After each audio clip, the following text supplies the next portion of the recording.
All right, practice problem 1. You have to say it to know which operation it is. Then you're going to do the opposite. So this is 3 times D equals 36. The opposite of multiplication is division, so you should have divided both sides by 3.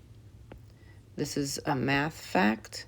3 goes into 36 12 times. If you didn't know that, you're pulling out your calculator and typing in 36 divided by 3 to get 12. We're going to put our answer in the box. And for our second question, it says x divided by 3 equals 6.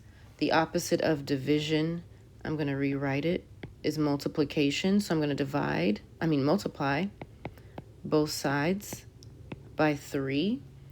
The 3's divide out, and I'm left with x, and then 6 times 3 is 18.